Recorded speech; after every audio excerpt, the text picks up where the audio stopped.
We support a two-state solution, and we have been public and unambiguous about that. We, sir, condemn terrorism. We condemn hostage-taking. We do believe countries have a right to respond to these situations. Israel is concerned, it is a country with which we have a strong record of cooperation in national security. It is also a country that has stood by us at different moments when our national security was under threat. फलस्तीन को terrorist declare कर दिया है, जो सूरत हाल इस वक्त देखने में आ रही है, और ये आजादी की जंग लड़ रहे हैं। हैरतअंगेज तौर पर भारत भी इजराइल को सपोर्ट कर रहा है और कह रहे हैं जनाब फलस्तीनी जो है वो टेररिस्ट हैं, कश्मीरियों को वो टेररिस्ट कहता है। अपनी जमीन के लिए लड़ना, अपनी जो मजहबी रसूमात हैं उनको अदा करना, मस्जिदों में जाना, ये दुनिया के लिए ऐसा लग रहा है शायद टेररिस्ट एक्टिविटीज बनता चला जा रहा है। और दूसरी इजराइल के लोगों ने पूर्वी यरूशलेम और कई दूसरे इलाकों में मस्जिदों से आने वाले शोर की शिकायत बेन गुविर से की थी। इजराइल के लोगों का कहना था कि मस्जिद से आने वाली तेज आवाज की वजह से वो सुबह सो नहीं पाते। इसके तुरंत बाद इजरायली मंत्री बेन गुविर एक्टिव हो गए। बेन गुविर ने पुलिस को आदेश दिया कि मस्जिदों से लाउड स्पीकर हटवा दिए जाएं। अब तो बेन गुविर ने यहां तक कह दिया है कि वो जल्द ही एक बिल पेश करेंगे जिसमें शोर मचाने वाली मस्जिदों पर जुर्माने को और भी ज्यादा बढ़ा दिया जाएगा। और इंडिया और इजराइल जो है वो आपको पता है कि प्रोडक्शन ऑफ मिसाइल्स जो है वो भी कर रहे हैं, और इंडिया को इजराइल ड्रोन्स भी सप्लाई करता है। सो मुझे मेरी असेसमेंट, मेरी अंडरस्टैंडिंग है। उससे पहले आपने कहा कि भारत इजराइल को सपोर्ट करते हुए पैलेस्टीनियन को टेररिस्ट कह रहा है, और उसके साथ साथ जो बाइडन ने भी कहा है कि हम हर लिहाज से न सिर्फ सपोर्ट करेंगे और हम उनके साथ खड़े हुए हैं। और Yadav requesting to reconsider arms sales to Israel due to their usage against Palestinian civilians, and also the need for international pressure on Israel to stop their violence on Gaza. If so, what has been the response of the ministry? Thank you. India's exports, including India's exports of anything which directly or indirectly has any military implications, is guided by our national interest and by our commitments to various regimes.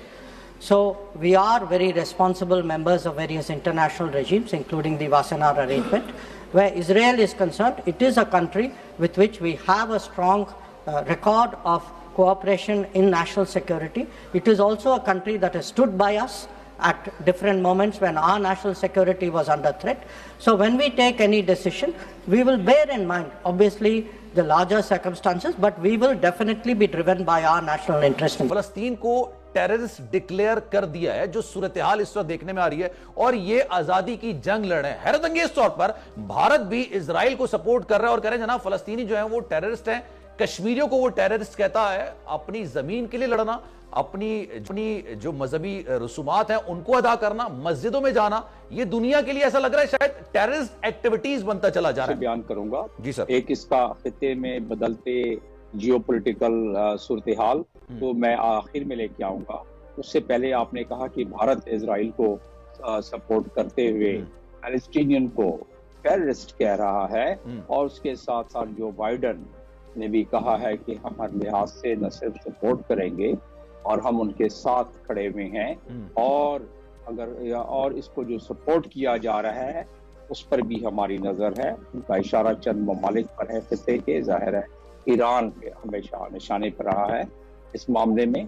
तो वो ये इन दो चीजों को अगर पेश नजर रखा जाए तो फिर बात बनती है कि टेररिस्ट गर्दाना इनको इंटरनेशनल कानून कहाँ इनको टेररिस्ट कहता है, इसको देख लेते हैं जरा। पैलेस्टीनियन को देखिए, अभी बात कर रहे थे हमारे पैलेस्टीन के दोस्त, हमारे भाई, और उनसे जाहिर है हमारी पूरे पाकिस्तानियों की दिली हमदर्दी भी है, और पाकिस्तानियों के दिल फलस्तीनियों के साथ बिल्कुल धड़कते भी हैं हमेशा से।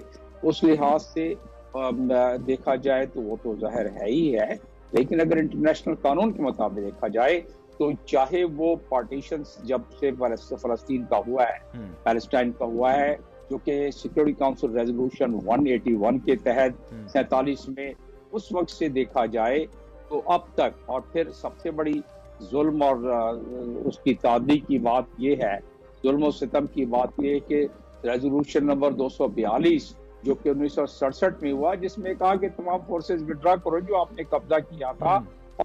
और उसके बाद उन्होंने कहा कि ये जो आपने न सिर्फ सेटलमेंट है इसको भी आप खत्म किया जाए।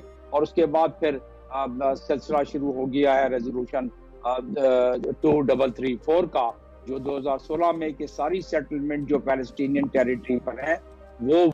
और इंडिया और इजराइल जो हैं वो आपको पता है कि प्रोडक्शन ऑफ मिसाइल्स जो है वो भी कर रहे हैं, और इंडिया को इजराइल ड्रोन्स भी सप्लाई करता है। सो मुझे मेरी असेसमेंट है, मेरी अंडरस्टैंडिंग है कि इंडिया बेसिकली, नेतन्याहू ने फ़ोन किया है प्राइम मिनिस्टर मोदी को कि भाईजान साड़ी हेल्प करो, हमें हेल्प करो। और हेल्प इसलिए करो कि एक तरफ आपको पता है कि ईरान बिल्कुल तैयार बैठा हुआ है, ईरान तैयार बैठा हुआ है कि हमने हमला करना ही करना है, क्योंकि ईरान की जितनी प्रॉक्सीज हैं, हमास, हिजबुल्ला, हूथीज, तीनों के तीनों जो हैं वो बड़ी नाराज़ हैं ईरान से, बिकॉज के हमास की जो लीडरशिप है वो IRGC की प्रेजेंस में मारी गई है।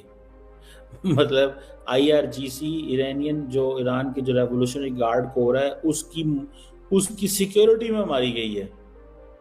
वैसे मैं आपको बात बताऊं, मैंने अभी तक ईरानियन वर्जन को नहीं सुना कि ईरान का क्या वर्जन आया है कि ये बंदे उनको हमास की। नमस्कार दोस्तों, आज की एक और नई वीडियो में आपका स्वागत है। और डॉक्टर एस जयशंकर एक बार फिर से भारत की संसद में खड़े हो करके आतंकवाद के मुद्दे पर बात कर रहे थे, और जिसमें उन बातों को सुन करके पाकिस्तान के मीडिया को एकदम से मिर्ची लग गई, और वो उनके बारे में जो है वो उल्टी सीधी बातें करने लगे। हालांकि कोई भी गलत बात नहीं की है डॉक्टर एस जयशंकर ने, जैसा कि भारत का एजेंडा एकदम साफ रहा है कि आतंकवाद के लिए कहीं पे भी कोई जगह नहीं है, और उसी को लेकर के डॉक्टर एस जयशंकर बोल रहे हैं। वही बात PM मोदी भी बार बार बोलते हैं कि तेरा आतंकवादी मेरा आतंकवादी मत करो। आतंकवादी होता है वो फिर चाहे किसी भी देश का हो। तो यहाँ पे जो पूरे पैलेस्टीनियन को पाकिस्तान नहीं ऐसा बोल रहे हैं कि बोला है जयशंकर ने, ऐसा बिल्कुल भी नहीं है। जो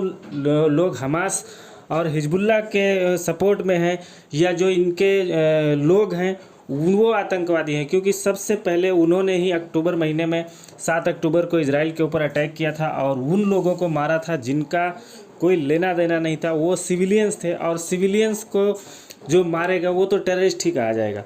तो आतंकवाद के ऊपर कोई समझौता नहीं है, ये भारत की एकदम क्लियर पॉलिसी है। और यही बात जो है वो डॉक्टर एस जयशंकर ने भी की है कि अगर आप आतंकवाद करोगे, लोगों को मारोगे, बेगुनाह लोगों को मारोगे, तो उसकी सज़ा तो आपको मिलेगी, और उसको पलटवार करने का राइट्स जो है वो रखता है अपने पास इजराइल, और आज वो कर रहा है। तो इसमें कोई गलत बात नहीं है। अगर आप सिविलियंस को मारोगे तो आपको मार पड़ेगी। ये आप पाकिस्तानी चीख रहे हैं, लेकिन इनके चीखने से कुछ होने वाला है नहीं। जो भी इजराइल कर रहा है ठीक कर रहा है। आतंकवादियों के लिए कहीं पे भी कोई जगह नहीं होनी चाहिए, क्योंकि ये जब मारते हैं तो ये बिल्कुल भी नहीं देखते कि ये सिविलियन है या आर्मी वाला है। तो ये बात पाकिस्तानियों को चुभ रही है, लेकिन फ़िलहाल इंडिया के लिए ये अच्छी बात है। इजराइल का साथ इंडिया को देते रहना चाहिए।